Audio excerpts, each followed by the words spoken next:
Okay, I think we're going to go ahead and start.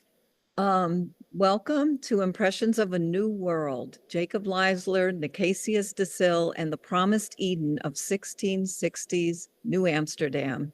My name is Brenda Schufeld. I'm the History Room Coordinator at the Hudson Area Library.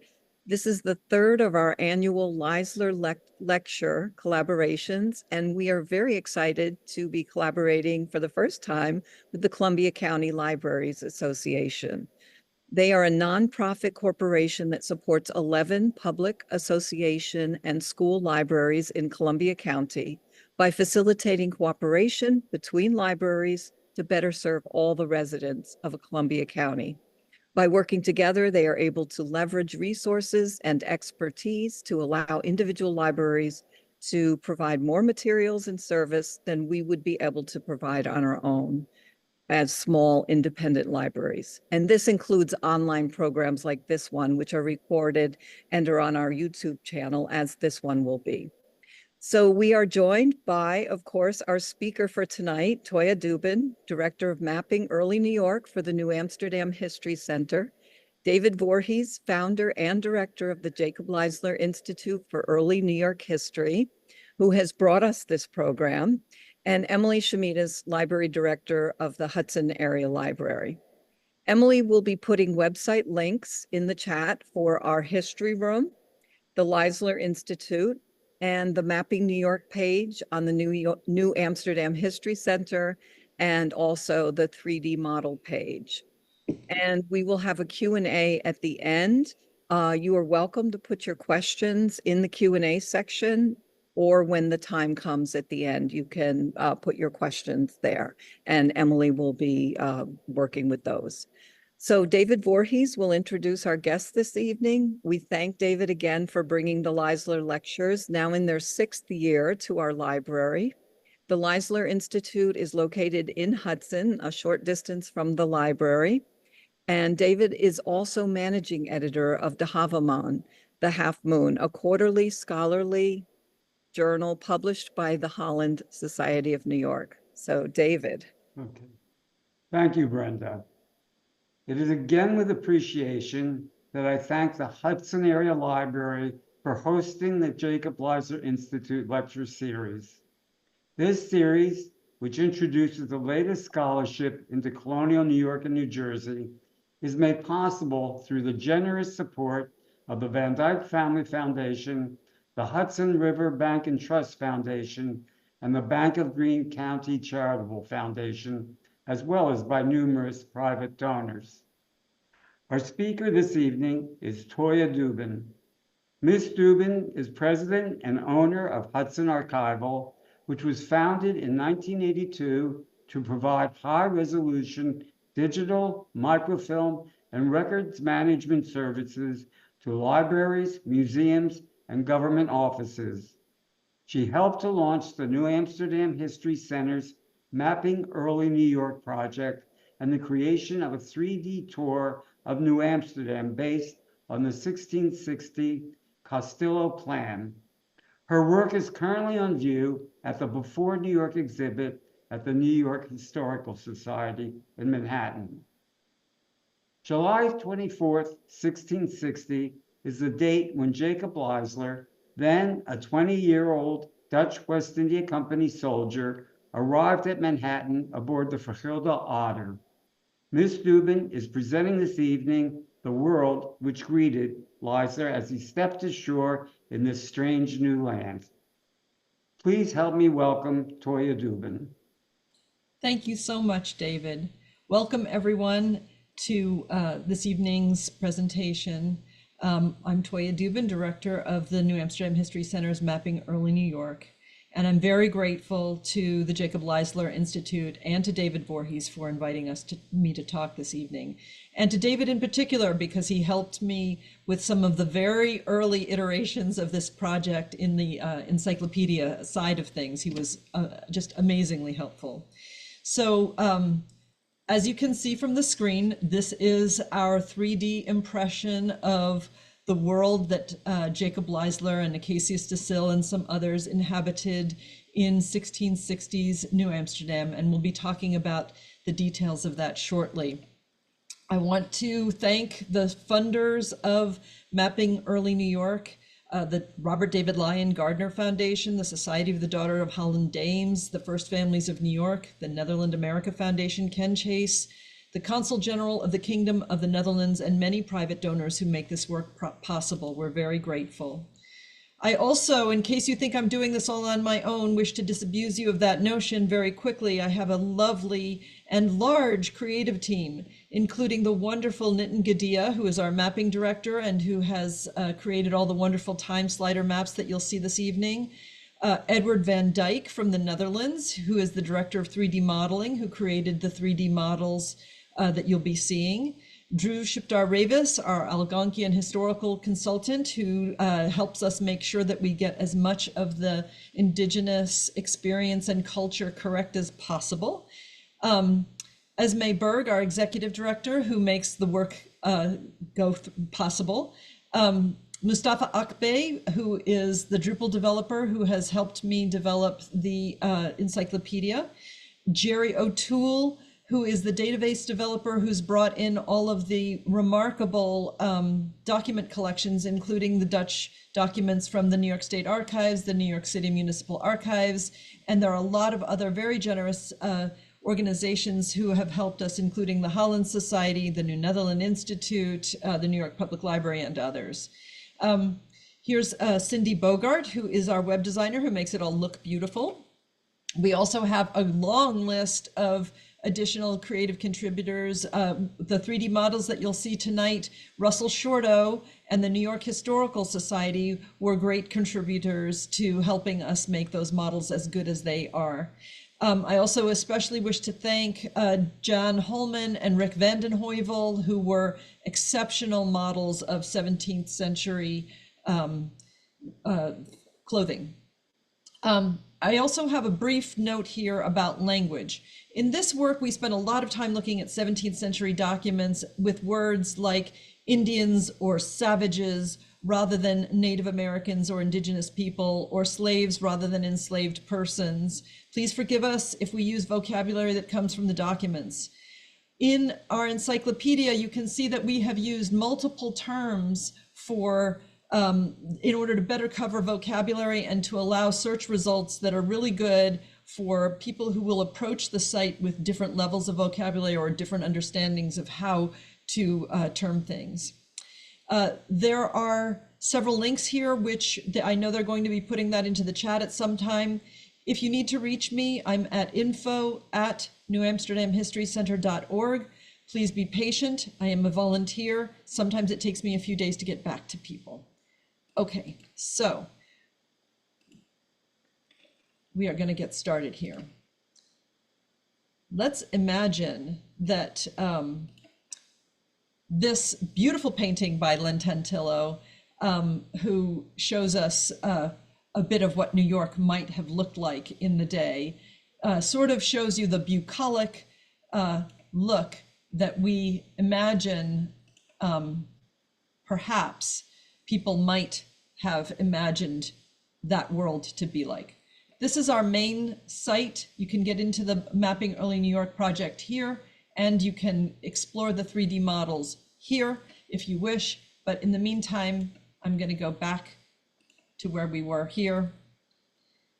And here we are in New York. Okay, let's talk about Amsterdam and the propaganda that was happening in Amsterdam at the time. In the year 1660, Amsterdam was pretty much the richest city in the world. And at the same time, it was a city that was experiencing, Europe was having a lot of upheavals. There were a couple of natural disasters, and there were a lot of poor people that were coming into Amsterdam. And the Dutch West India Company was hoping to entice people to come to the New World. So as a result, they hired a poet.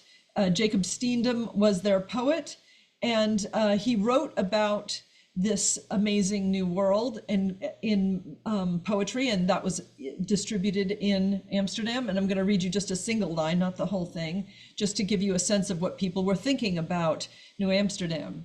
Quote, A living view does always meet your eye of Eden and the promised land of Jacob's sea. Who would not then, in such a formed community, desire to be a freeman and the rights decreed to each and every one by Amstel's burgher lords to enjoy? So he talks about this as Eden, quite literally, and the freedoms that people will have there, which is a big change from what they're experiencing in Europe at the time, especially right after the Inquisition. Nicasius de Sille, who arrived in 1653, was quite a learned man, and he also wrote poetry, was an avid gardener. He just absolutely was enamored of New Amsterdam. And he says, "He who comes from Patria with farm labors can in 1 year cultivate enough land to support himself on what he gains. The rivers are full of fish, also fruit.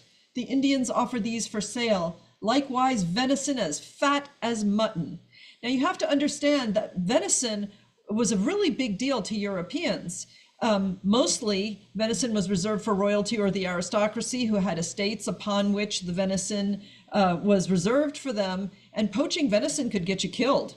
So the idea that there's a new land where you can have venison as fat as mutton anytime you like was really a big deal. Likewise, the weeds are mostly consist of strawberries and blackberries. The Indians bring us wild geese, turkeys, and pigeons. In fine, one can live here and forget Patria. Beer is brewed here as good as in Holland. And he goes on to say, my children already begin to speak the language of the savages and can trade with them.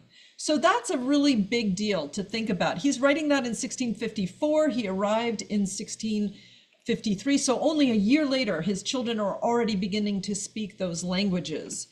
That means that they were in very frequent contact with the Native Americans, and probably Native American children in particular. So let's think a little bit about Jacob's journey. Jacob would have taken off from Amsterdam, and we know that this painting is Texel, which is an island just off of Amsterdam. So I don't want to pretend this is Amsterdam, but this scene of sort of chaos as you're loading a ship and all these people who are getting onto a dock and getting ready to load items and their lives and make a new life somewhere else. This is probably a little bit like what he experienced, you know, barking dogs and people hawking whatever that you might want to take on your voyage. But he was a soldier, so he probably had his kit and his proper soldier's chest that he was taking when he shipped onto the Gilded Otter in 1660. So this is in our encyclopedia, the entry on the Gilded Otter, and you can see that Jacob Leisler is here. And you certainly think, okay, I wish I knew what kind of ship the Gilded Otter was. We don't know for sure because it isn't listed, but a great many of them were Dutch flouts and or battleships. But for the moment, I'm going to show you the flout because I think it's possible that this one was a flout. Those were ships that had very big round bellies that had a really big cargo hold, and they brought all kinds of things with them to the New World.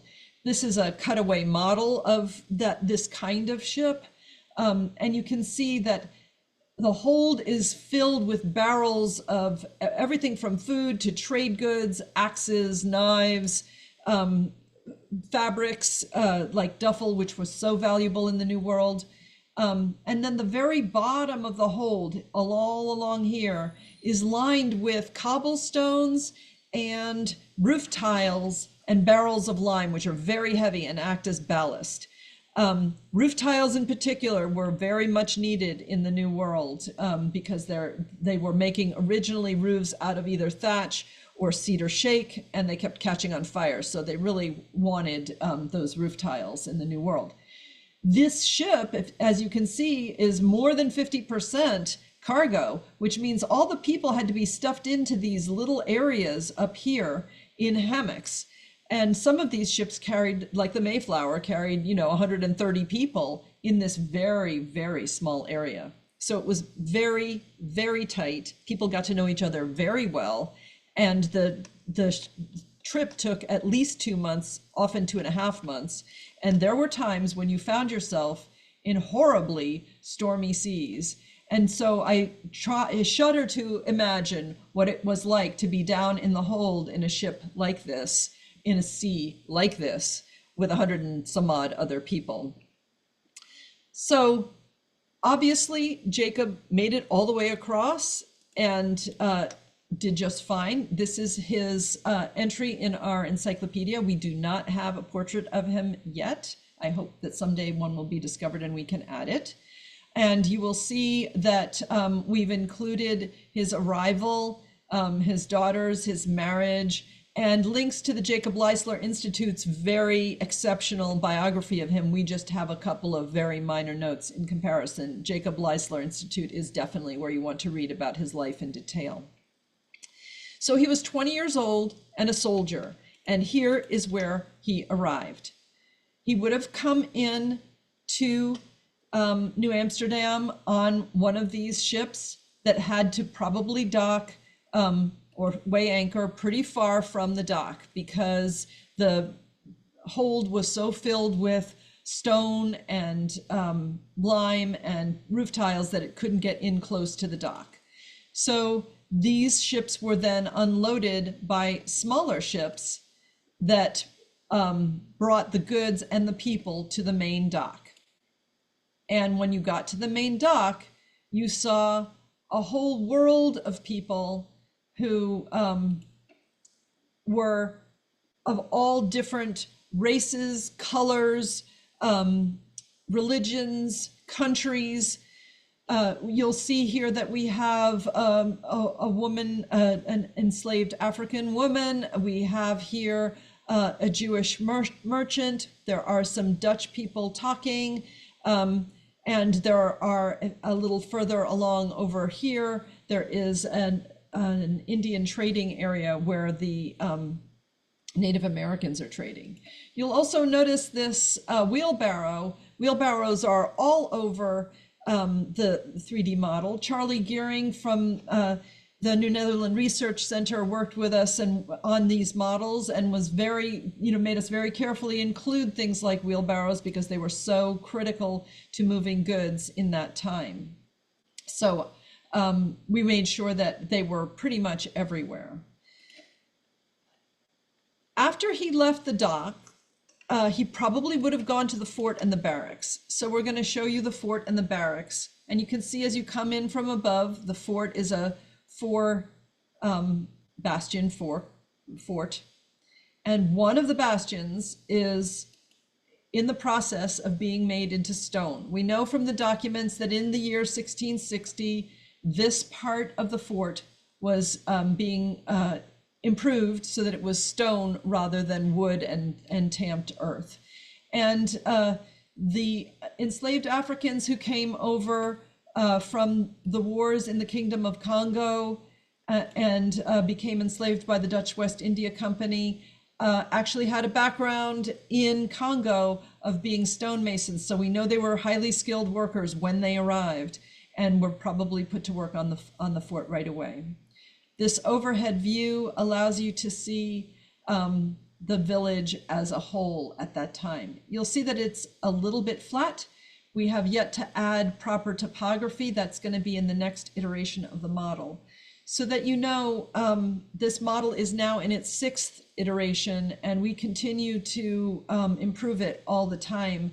We will be adding more interiors, topography, and all kinds of other things in the next round of work on it.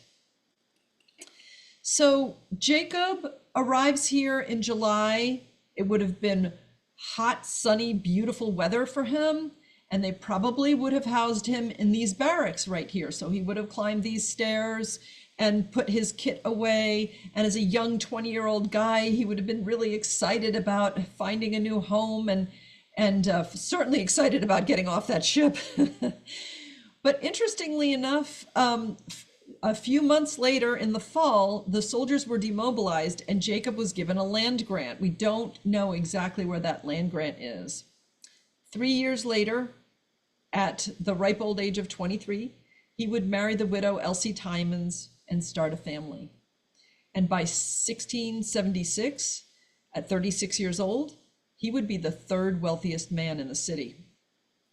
Jacob is associated with tax lot J13 when he marries Elsie in 1663. And I'm going to show you that in just a minute. So that is right here, this little house right here. And also by 1669, only 6 years later, he has managed to purchase this tax lot, which has this big double-gabled house. And he starts tearing it down because he's built a new house here and he wants a better view. So he's really doing some interesting things. Nicasius de Sille, who we heard from earlier, whose children are beginning to trade with the savages, by 1660, he's approximately 43 years old when he arrives. By 1660, when he meets Jacob, he's probably about 50. And he lives next door to Jacob. He owns the property, he owns the property next door to Jacob, tax lot J3. So that is this house right here. You can see that house right here. So Jacob and Elsie in 1663 are living here, and this property is owned by Nicasius de Sille, who has his son living there. So he would have been a very frequent guest there. Nicasius himself lives all the way over here in this lovely piece that has a very big garden and a nice big house. In the year 1660, when Jacob arrives and he's only 20 years old, Nicasius has a double wedding for both of his daughters at this house. And that's the year that he makes his famous list. And we'll go back to that in just a minute. Okay, let's talk about Jacques Cortelyou. I hope I'm pronouncing that correctly. Those of you who speak French, feel free to correct me. Is the author of the wonderful Castello plan. This was a survey map that was eventually sort of colored in Europe. And in 1660, when Jacob arrives as a 20-year-old soldier, Jacques Cortelyou is about 35 years old. So he's still pretty young, and he's been surveying for the company, the Dutch West India Company, for several years. And they ask him to do this complete survey of everything south of the wall. So where is he physically at this time? We're going to go back here, and I will show you that at this part of the map, there are these little outbuildings that are owned in some cases by some of the people who own these houses.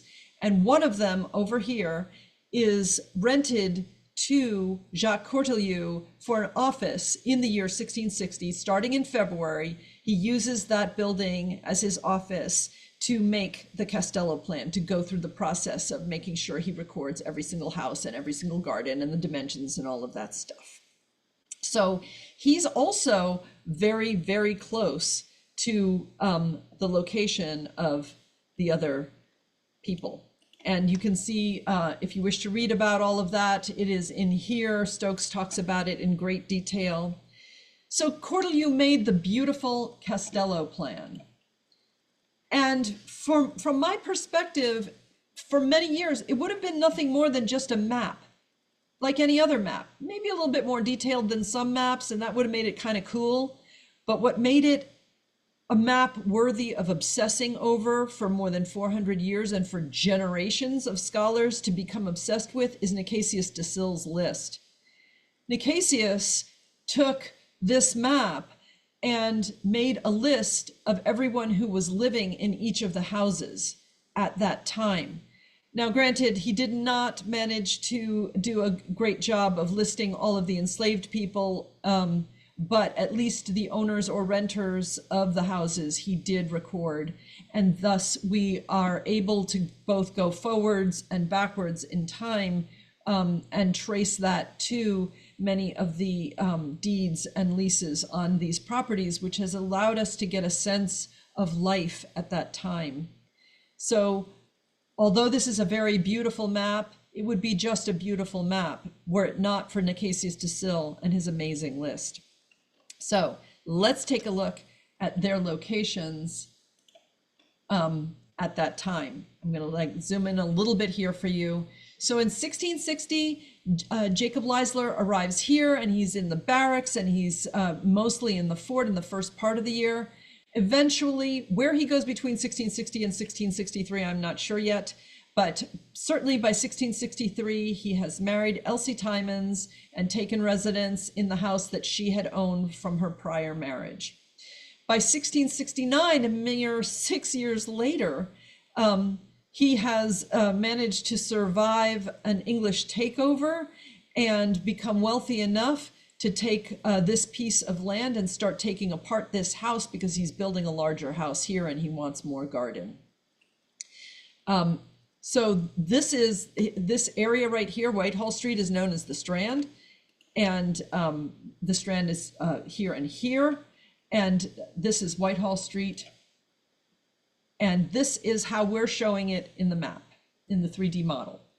So we have Petra Stuyvesant's house made out of yellow brick, but it might have been made out of something else. We don't yet know exactly the construction materials of this house.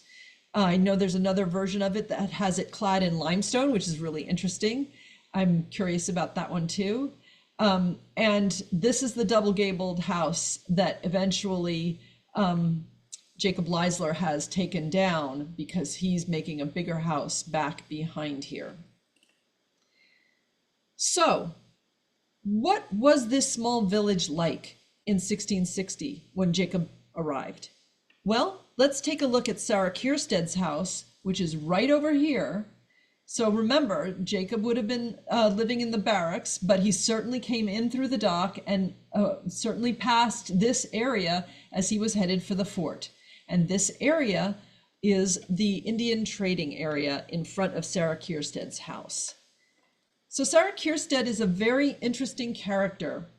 A Dutch woman, she married Hans Kierstead, who was the company surgeon, a doctor, and she had a tremendous facility for languages. And you can see that in front of her house, Dutch people are trading, and way in front of her house by the sea, there is this big pile of lumber that shows up in the documents. They tell us about this big pile of lumber, and they say that here's Sarah with all of her children who is helping to make translations and assist with trades between the Native Americans and the European inhabitants. Now, notice that by 1660, she had been doing this for quite some time, and very likely many of the original people or indigenous people who came to do trading probably had some facility with language, the various languages also, but they might, she was just a very good linguist. She eventually formed a really good friendship with Chief Oratom, and over the course of 20 years, Petra Stuyvesant and Chief Oratom used her to help negotiate Indian deeds and create peace treaties between the European settlers and the indigenous peoples. So she's a very interesting character. In some ways, the fact that she was a woman and sort of unofficial, didn't have an official position, was helpful. And certainly the Native Americans felt that they could trust what she said. So that's very interesting. You'll see that they're bringing in venison and sacks of corn and furs for trade, and firewood, which is the other really big trading item, because all of these houses needed firewood to run a hearth and also to keep warm. And by the time you get to 1660, most of the trees in that area are spoken for. They're either fruit trees that are necessary for production, or they're shade trees that are necessary to keep the houses cool enough in summertime. And so they're not chopping down trees on this part of Manhattan Island any longer. The firewood has to come from upriver or elsewhere, and it's going to come via canoe or longboat to this area for trading. What we found out in our discussions with Chief Harry of the Unkechaug Nation, and I'm going to show you, he's out on Long Island, his nation is out on Long Island, and this is a 3D model of an Unkechaug village in the winter, and this is a longhouse. And we are here depicting a little trading discussion between several important members of the Unkechaug and surrounding tribes and some Dutch people. And so I want to say a big thank you to John Holman, who is dressed as Jacob Aldrich here, and Rick Vandenheuvel, who is dressed as Martin Krieger here, and of course Drew Shipdar Ravis, who is dressed as one of the Indian officials, possibly an orator, and he's holding up a white wampum peace belt between the Native Americans and the Dutch in this scene. All of these people, Drew and Jan and Rick, can trace their ancestry back to this time, which is pretty exciting to be able to have them in the model. So we're very grateful to them. Many of the other people in this model, we used AI to generate aspects of their characters, and tried our best to get as many of them in garb that seemed appropriate to the time. So these folks out there on Long Island used machoons, and machoons are dugout canoes, and they use them for whaling and trading. And these are the canoes that would have come down Long Island to Manhattan, or down the Hudson River to Manhattan. Really big dugout canoes.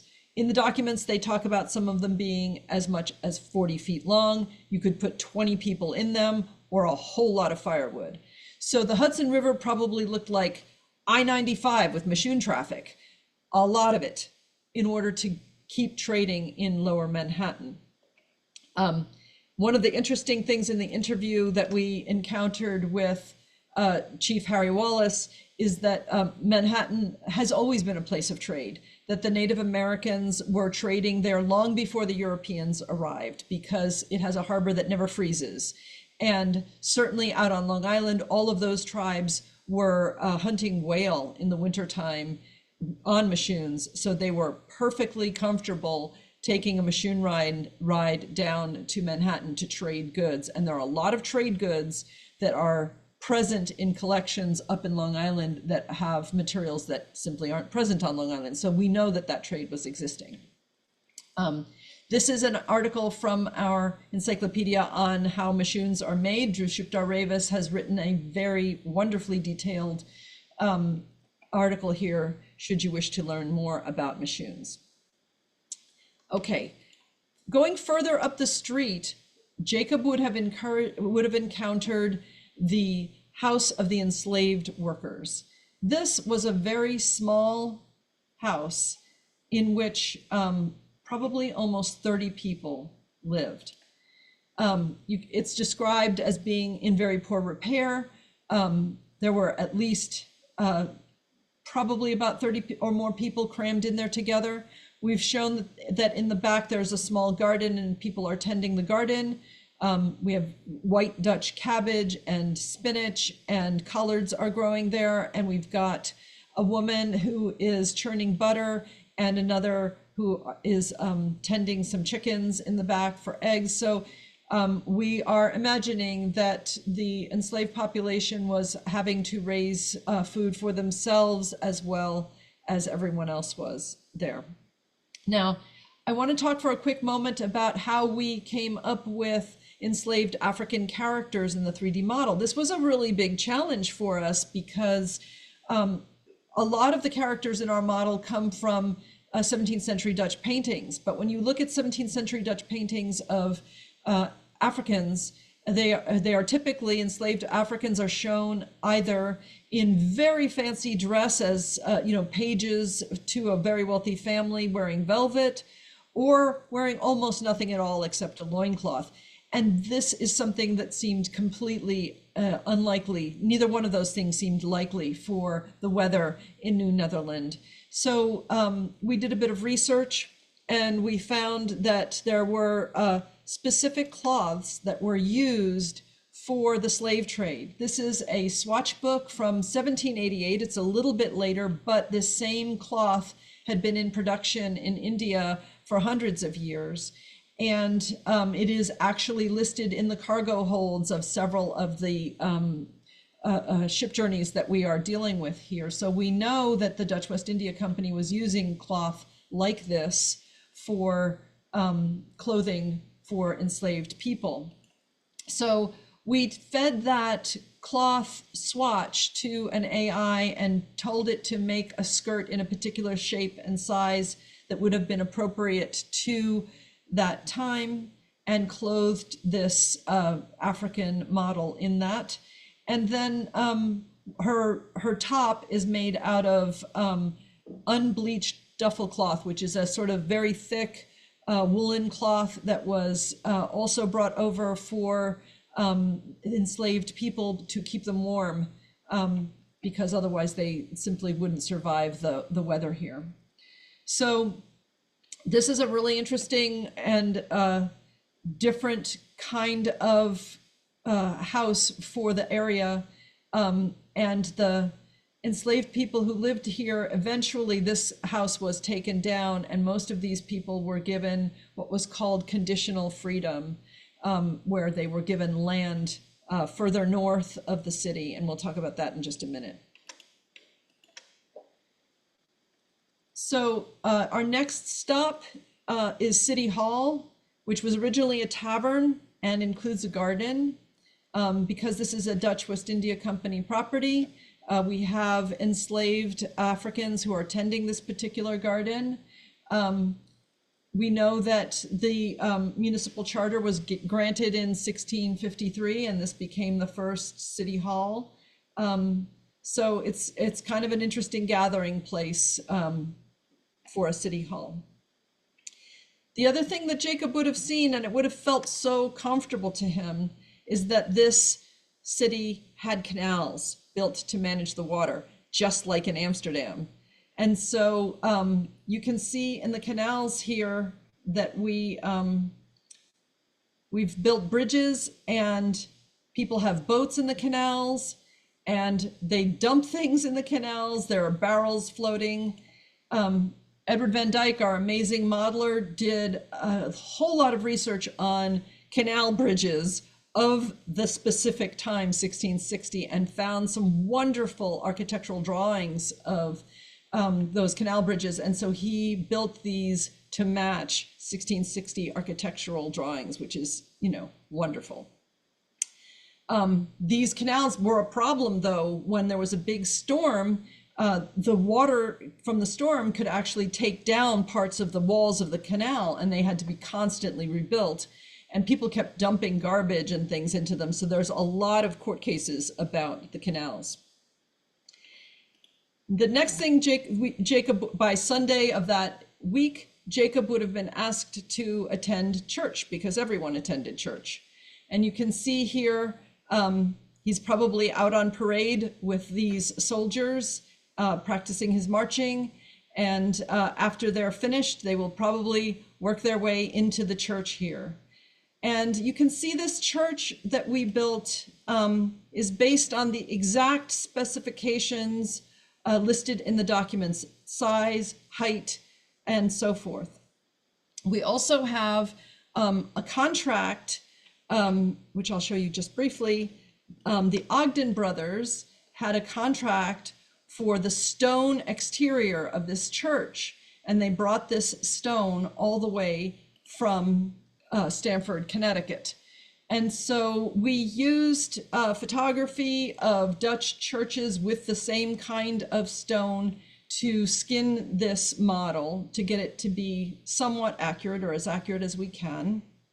And in the Castello plan, the roof of this church shows up as pale gray. So we made the assumption that that meant, okay, well, I think that means that's a slate roof on this church.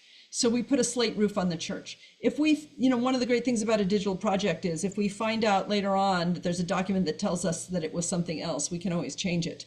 But it seemed to me likely that if they were going to go to the expense of cladding the exterior in stone, that they would probably have used a slate roof. You'll also notice these very beautiful windows in this church. This, thanks to the New York Historical Society, is a set of images of a real window that is on display at the New York Historical Society right now. And they were kind enough to let us use this beautiful image to build our model. So that gives it a kind of veracity that it probably wouldn't have had otherwise. We're very grateful for the opportunity to have worked with them. Another area that he would have seen in his marching for sure is the Dutch West India Company garden. This is probably my favorite place because I'm a crazy gardener. Thanks to the work of Joel Grossman, the very famous archaeologist, who in the 1980s excavated Lower Manhattan and had the forethought to record every single kind of seed he found in each layer for each century. We have built a garden based on the seeds that he found in the 17th century. So only things that are present in Joel Grossman's wonderful work are here in this garden. To start with, this might be the very first 3D model of the Three Sisters planting with corn stalks, beans that grow up the corn stalks, and squash that is planted around the base of the mound. But we also planted things like white Dutch cabbage, apples, grapes planted on vertical supports, which the Dutch used as opposed to the Italians that use a little bit more horizontal support. We also created these quartered gardens that had both medicinal and pot herbs, some of which are Native American, some of which are European, based on Joel's work. Eventually, we hope to have the whole garden be fully clickable so that you can click in and find out about each of the plants in greater detail, but one step at a time. If you are interested in reading Joel's amazing work, you can see the chart here, and thanks to the generosity of the Holland Society of New York, we also have the full article for you to read if you click on this link. So the garden would have produced a lot of produce for the settlement as a whole. So this was a really, really important piece of land to the settlement's survival.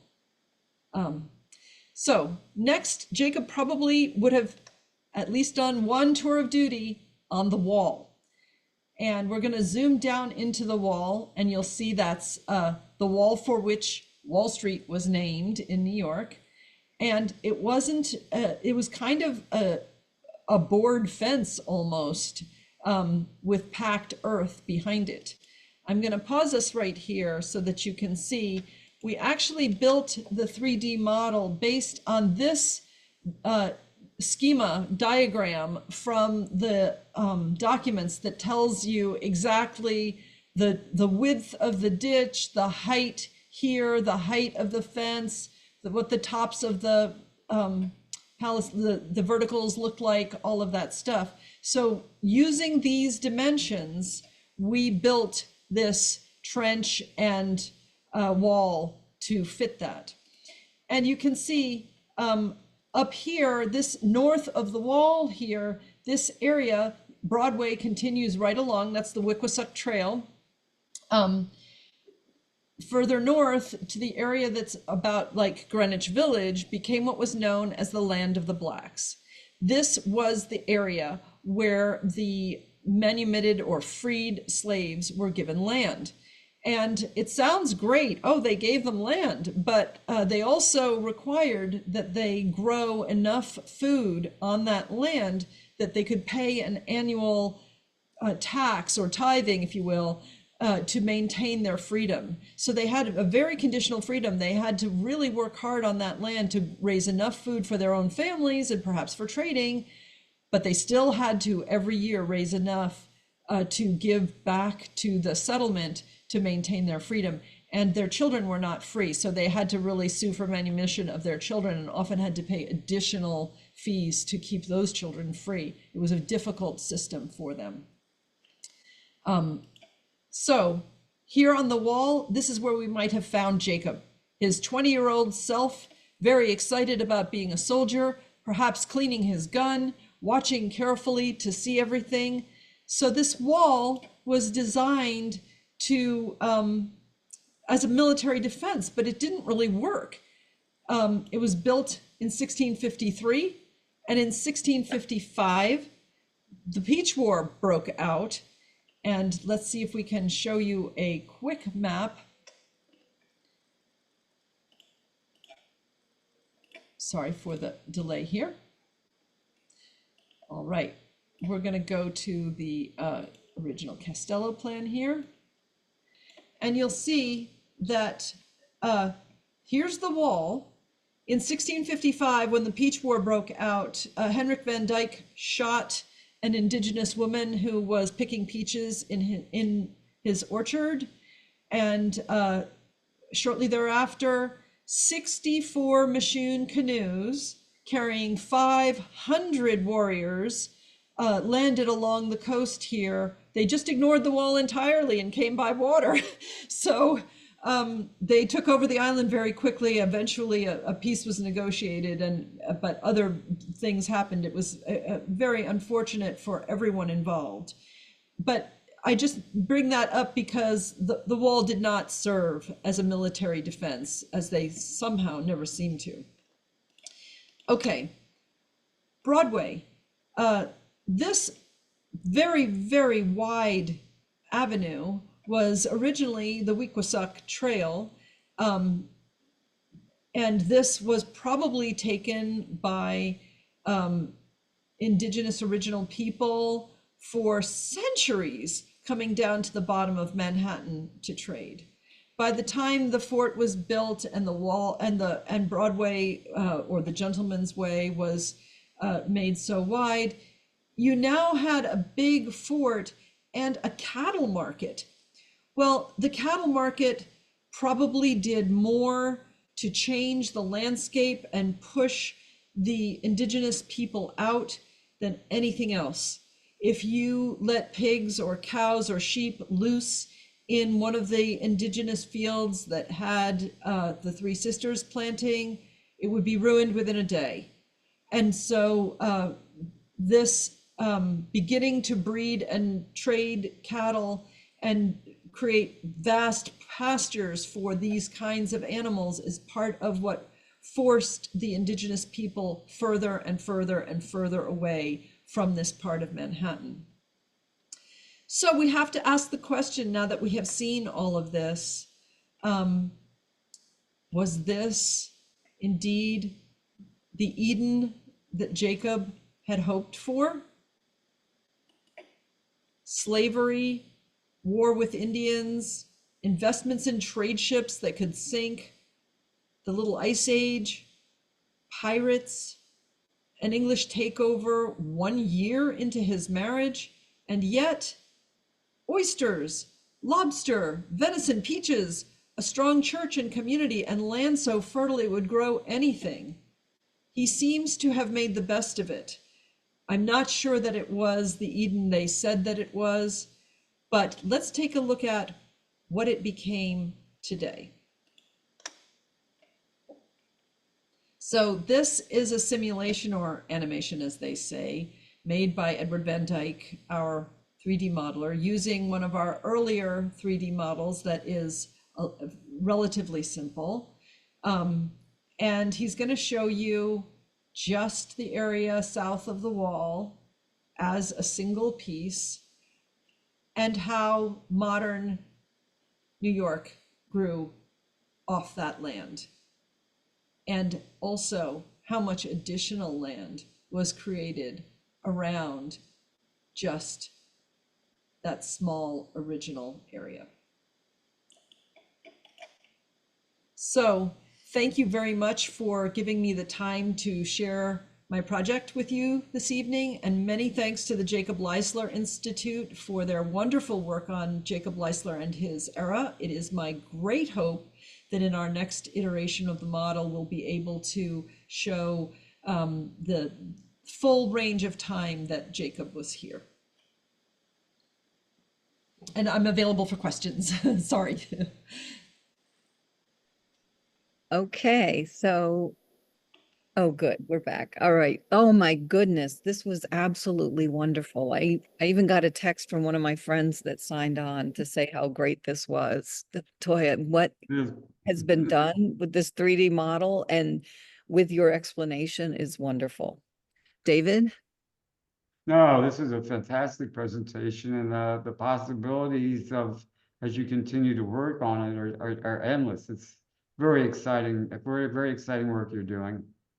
Thank you. I'm really hopeful that we are able to, in the future, as you saw that little funny animation that we did at the end where we compare 1660 to the modern buildings, that's really fun. What I'm really interested in doing eventually is, creating a time slider that allows us to show the time slider in 3D, very much like we have it in the map. So let's take a quick look at that. You might like to see that. This time slider here, I'm going to just show you very briefly. You can click on something like, I don't know, the Dutch grants, which are kind of fun to see. You can click on any of these and they'll tell you who this plot was granted to. But if you use the time slider, you can make them go away and have them become present based on the year in which they were granted, right? So I think that's really fun. Eventually, we would love to be able to do that in 3D and show the houses as they are built and then torn down, and bigger ones built and then torn down. It'd be really fun. All right, well, Emily, I think you're leading the question. Yeah, so we had a few questions come in. Feel free to add questions in the chat or in the Q&A. So from the Q&A, there's a question that's, and apologies if I say any names wrong, was Sarah Rolofs Kierstead any relation to Roloff and Annika Jansen? Curious if anyone knows. Interesting. Let's find out. No, I can answer that, yes. Oh, great. And she also, Annika Jansen was the aunt of Elsie Leisler. She was a sister of Maricha Jantz, who was Elsie Leisler's mother. So Leisler was related to all these families by marriage. Yeah, if I get in here to Sarah, we have some genealogical information. It's limited. I'm hopeful that we can improve that a little bit. I show her father as Roloff Johns, her mother as Anechi Weber Johns Bogardus, and here are her various husbands. Yeah. Yeah, and the person who asked the question is one of the Hillsdale historians, and they have a wonderful post on their blog about Annika Roloff. Okay. I said that right. So if I've got something wrong here, please correct me. info@newamsterdamhistorycenter.org. I love corrections, love them. So please feel free. We have a few more questions. So one from Rory Carlton. In the final animation, you showed the additional land that was created. How was that land created? Yeah, so that's mostly created in the subsequent centuries. Certainly in the 19th century and the 18th century, they were busy sinking ships and throwing anything they could down there to, build that land. That's kind of past the era that I study very well. I just know they didn't do all that much of it in the 1609 to 1700 period. That mostly happened after that period. Mhm. Great. And from James or Jim Bardsley, where will you get the info on actual elevations of the day, and when will you finish that? So we received a set of topographical data that dates to the 19th century and has been potentially adjusted for a marshy area. And I'm in discussion with a researcher about that to try to figure out how do we adjust for the differences. Obviously, there's going to be some guesswork in there. There's just no way to have exact topographical data from 1660. But we can try to extrapolate based on some topographical data from the 19th century.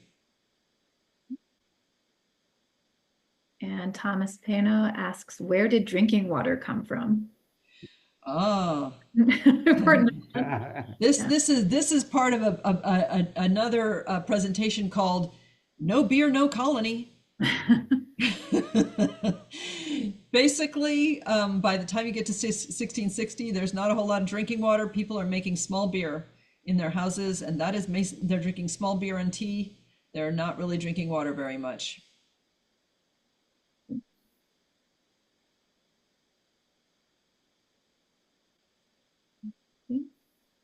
Those are the questions that have come in thus far. We have a lot of nice messages from folks. Thank you for the gratitude and the wonderful presentation comments. Oh, that's so nice. Yeah, I often think about the no beer, no colony thing because, you know, we're kind of shocked today, the idea that people would drink beer all the time, but small beer has very little alcohol in it. The whole point of it is that you have to boil the water in order to make small beer, and therefore you're killing all the bacteria in it. You know, they definitely had their challenges in getting, you know, reasonably clean drinking water. But that was true all over Europe also. It was not just true here.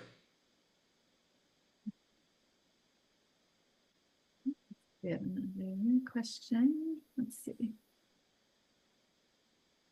This is a comment, but from Jan Holman. Thank you all for this lovely presentation. This was a glimpse into my ancestors' arrival at the colony, also as a soldier. So well researched by all. Thank you, and thanks for the beer. Nice. Yes, I imagine he probably was happy about the beer too. Jacob Leisler. I often think about that horrible trip over. To me, that's just, you know, we complain about sitting in an airline seat that it's too uncomfortable. I can't imagine 2.5 months, you know, swinging around in a hammock in the dark with the sea and the whole thing. It had to have been so difficult. Yeah, Patricia Powers wrote, I love imagining the huge numbers of whales apparently swimming all around the island. Yes. Yes. And well, you know, Henry Hudson describes the Hudson sturgeon, 22 feet long. They thought they were whales. They weren't. They were sturgeon.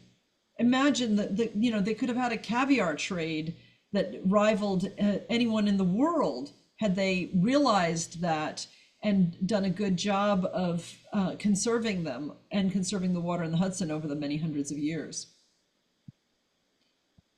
And they say that there were oysters that were 12 inches in diameter.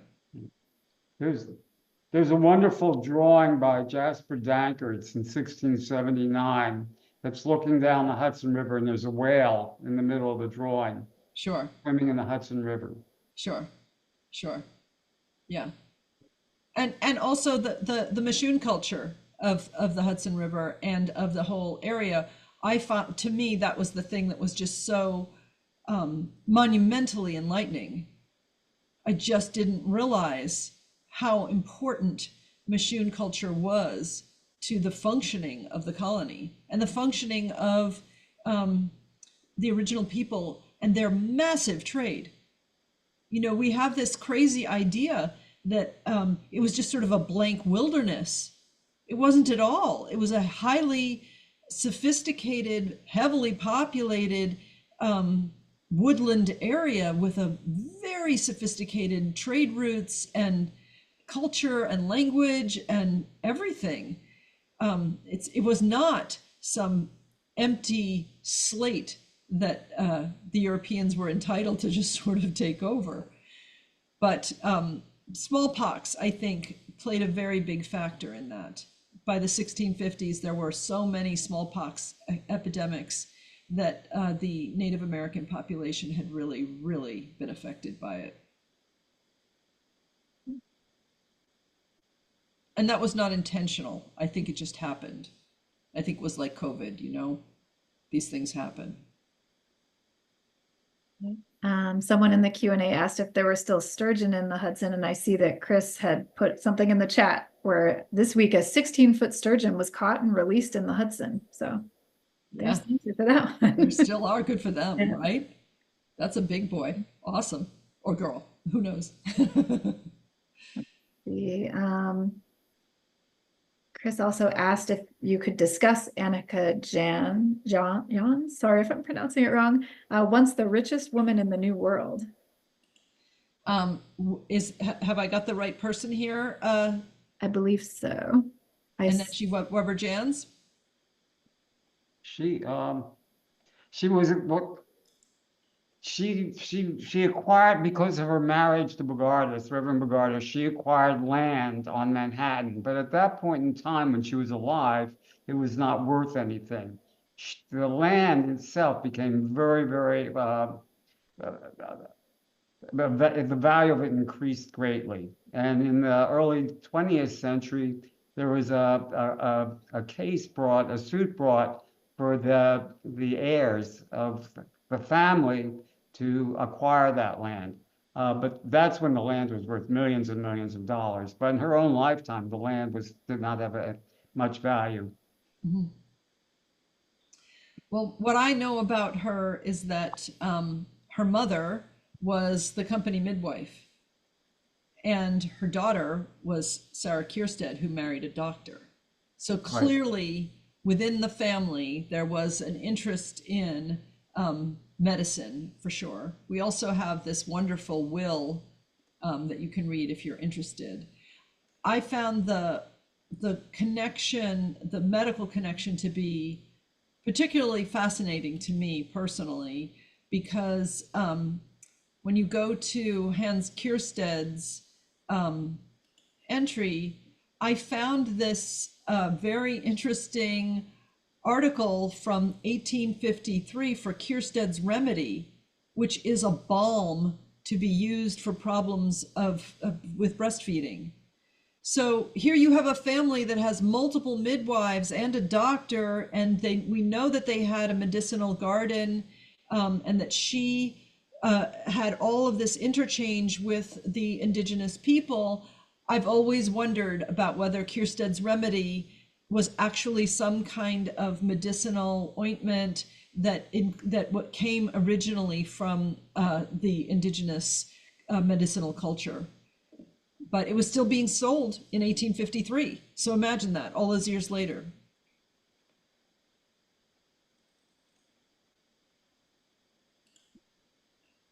I don't know that the ointment made them the richest family in Manhattan, though. But it is interesting. Let's see. No. So I have a question about whether or not you will be adding windmills. Will you put all the windmills in, is the question. Oh, well, we do have windmills. Not great. We do have windmills. So let's go back to the fort. I think you can see the windmill pretty clearly from the fort. Right there. Do you see there we go. We do have a windmill right here. We originally had two. I know there's been a lot of windmill debate going on in our world. Were there two? Was there one? What are the locations? We originally had two, and for this project, we ended up with one. But we may go back again because there is a great deal of scholarly debate about this question of how many windmills were there. I know that some of the documents talk about there being a windmill that was used as a sawmill and another that was used to mill grain, but there's a lot of debate about that.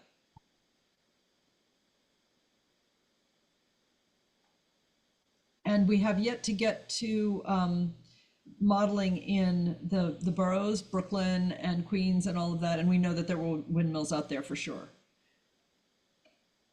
So yes, there's a windmill. Right now, only one.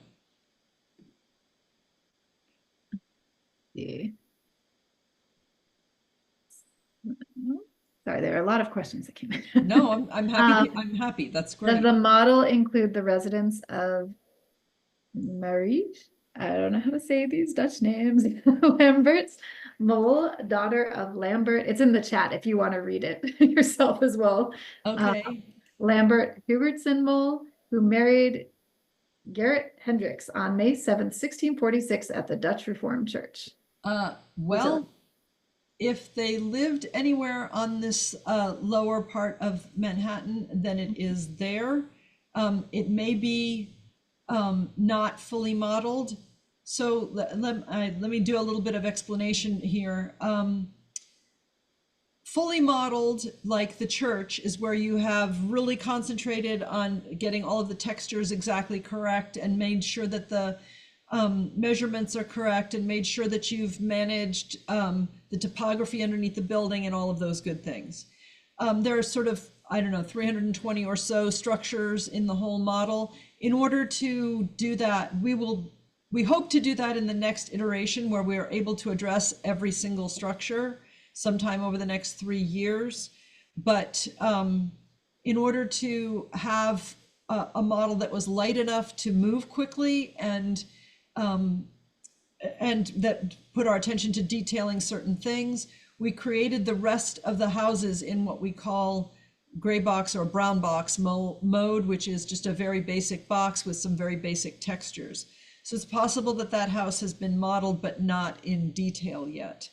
And our next iteration, we're going to begin modeling interiors also. So I can double check that one for you and get back to you. Please feel free to email me at info@newamsterdamhistorycenter.org, and I'll, without wasting everybody else's time, I'll be happy to look up exactly where that house is and let you know whether or not we've modeled it in detail. So again, that's info@newamsterdam. I'm sorry, info@newamsterdamhistorycenter.org. Great. I'll add that in the chat and hopefully I've got it all spelled correctly. I also put in the chat a link to the article from the Hillsdale Historians blog. So you can wonderful. put that in the chat if you're interested in that article. For sure. Yeah. Let's see. This is a pre-New Amsterdam question. This is what the person is writing. But does anyone know if Adrian Bloch met John Rodriguez on the island? How could he not? I mean, how could he not? And my feeling about that is, how could he not, right? Juan Rodriguez was there in 1613 and Adrian Bloch was there. And, you know, seems like they would have met.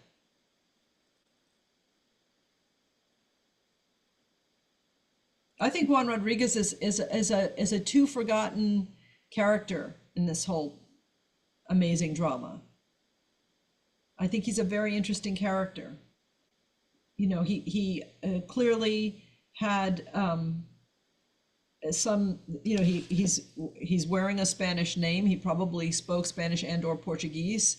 He may or may not have been an enslaved person. That is, you know, hotly debated. He may or may not have been part Portuguese or part Spanish. Again, hotly debated.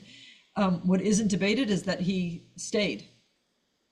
And I think anybody who landed there after he stayed would have encountered him for quite some time, because he was running the first, well, I mean, there was trading going on down there anyway.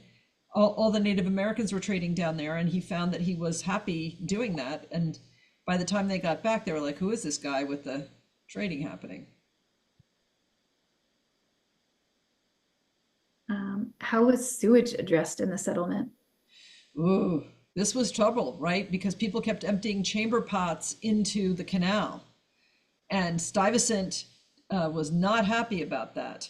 And so, you know, I kind of wonder, like, how do you get compliance from a group of people like that? You know, you've got to send somebody out with that, you know, with a cart to have them fill it up with whatever, and then you've got to get that cart and take that somewhere so that it can compost, and you're probably going to eventually turn that over into your garden or something. You know, hard to get compliance from people, I'm sure. He had trouble getting compliance on every level with them.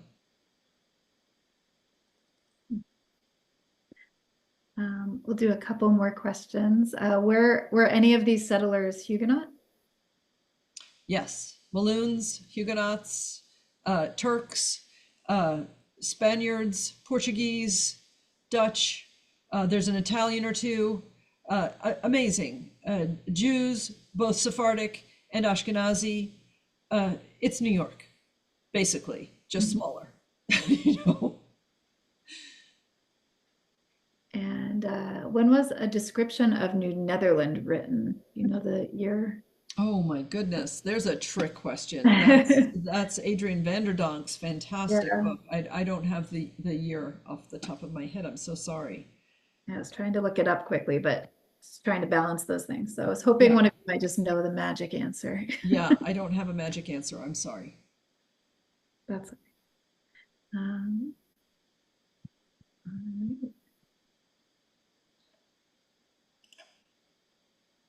I think that is our questions. Unless anyone has a burning question that they haven't typed in yet, one last chance. But let's see, I think we're good. Thank you so much, Toya and David and Brenda. Well, thank you very much for giving me the opportunity to show my work, and so many thanks to David. Oh my goodness, David, when I first started working on this, it was you who was so encouraging. I'm so grateful for that early encouragement. Thank you. Thank you. So I will, if I have them handy, I will put all these links back in again. I just have to find them. So if folks want to check out some more information about the library's history room, about the Jacob Leisler Institute, or about the New Amsterdam History Center, and see the Mapping Early New York project, you can save these links. Can this be pre-screened? I'm not sure if you mean, if that question is about the recording. Yeah, they're asking about rescreen. They just retyped. Rescreen, no, sorry. Yeah. Added P. Oh, no. Yes. So we've been recording this webinar, and once it's all trimmed and up online, we can share out that link with everyone. Yeah. And someone made a comment, there's a lot of comments in here, very, very positive, and some information also. So we can try to get the chat to you, Toya and David. Thank you, so nice. Yeah, and somebody made a comment, tremendously interesting. I'm a retired fourth grade teacher. Students would love seeing this. And I think with these 3D models, they would go in and do things and learn things, but having some direction would be really excellent. So it's really exciting that you all are doing this. Yeah, we have in the encyclopedia, we have 4th grade, 7th grade, and 11th grade curricula. Wonderful. So if you're a teacher who's interested, go to the encyclopedia, click on curricula here, and you can download these curricula. They're both in PDF and Word format. So if you want to sort of tweak the curricula to your classroom, go for it.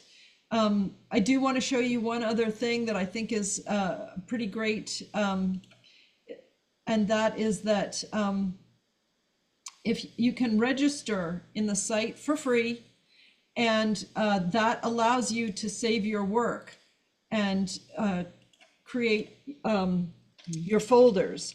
So I'm going to show you very briefly how that works. Oops, of course, I can't remember my own password. And that's possibly because I'm logging in wrong. I so rarely log in. Okay, there we go. I'm logged in. And so once you've registered, you have this opportunity in my account to see your folders. So for example, I have a folder here on Govert Lockermans, and I've saved all these items and I can write notes on them. So let's say I don't know, I'm looking at a ship journey. This is about the mackerel, and I want to add this to my folders. I can add it to Govert Lockerman's folder. I can put a note here from the presentation, or if I'm a teacher, use this for homework, whatever. I can add this to a folder. When I go to view my folders, I can now email this whole folder to my teacher or to my students. And that will give them live links that they can use on their homework or their research or whatever it is you decide. So we are working very hard to try to make this user-friendly for students and teachers. That's great. That's wonderful. Yeah. I do see that we had one person who had raised their hand, so I'm not sure how long they've been waiting, but I'm just gonna allow them to talk in case they have a question. Oh, now we have 2 people with hands up, so let's see. Hi, Judith. Can you unmute? Let's see. I was wondering if you could share any insight on which of the families you've mentioned might have had members who moved upstate. I would imagine almost all of them at some point or another over the course of the subsequent hundreds of years, because the migration upstate happened a lot. And it even happened within the 1600s, where people like Sarah Kierstead at one point was living near Albany and then came back down to Manhattan, and there were people who did the reverse.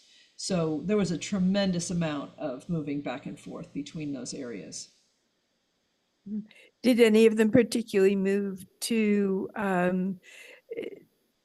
Kingston or New Paltz? Was that the Bogartis family that moved around that area? I don't study the genealogies as much. I think maybe David would be better to answer that question. Well, the community she's talking about, particularly New Paltz, are after the period that you're working on, after the 1616 map. But these families did, I mean, they had a tremendous amount of children, and they did move around, and they did settle. For example, Annika Jantz eventually died in Albany. They moved back and forth. So, yes, there's a lot of movement into these new areas.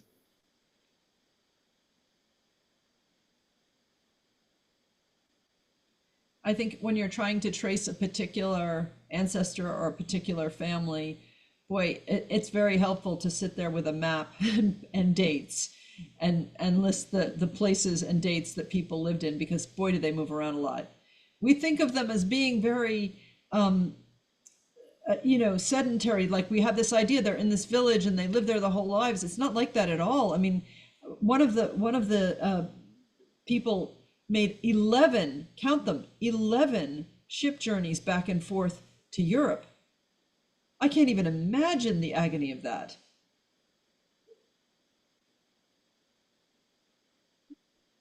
So they were very mobile. And the Native Americans were also unbelievably mobile. We also think about them as, oh, they live in their little longhouse in their area, in their little village or whatever. No way. They had big migrations for seasonal hunting, or simply because they wanted to trade or visit with clan members upriver or downriver. It was just not a big deal when the shipwreck of the Prince Maurice happens in 1657, a pair of Native Americans takes a Machoon and down to Manhattan to deliver a letter to Stuyvesant, and they're down there in 2 days. Not a big deal. Off they go. Right? This wasn't considered like a scary long distance to them. It's interesting that in the very early period, women would go back to Europe to have their babies. For example, Elsie Leisler's first children were born by her first husband. She went back to Amsterdam to have the babies. Yeah. They felt that it was safer to do it than to have it in the New World. Yeah. I can't imagine that, considering that the voyage would take like about 8 weeks. So. And you could shipwreck. Right? I'm sorry? And you could shipwreck along the way. So you could get shipwrecked. I mean, You you could know, be in a like- storm and sink. Yeah. So, but they would go back, I guess, because their family, they would feel safe being around, having their family around them. But that is an interesting example of movement, of a kind of movement that people were doing at that period. Yeah. Yeah, amazing.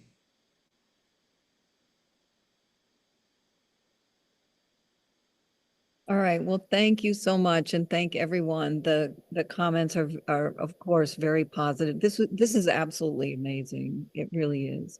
So I think that we will be able to send you people's comments, because there's some people who are offering to volunteer. There's some people who have informational comments to make. And yes. Wonderful. Thank you, Toya, and thank you, David, for bringing this to not only the Hudson Area Library, but the Columbia County Library Association. We are very happy. Thank you all, and have a good night. Thank you. Have a great night. Thank you so much for the opportunity.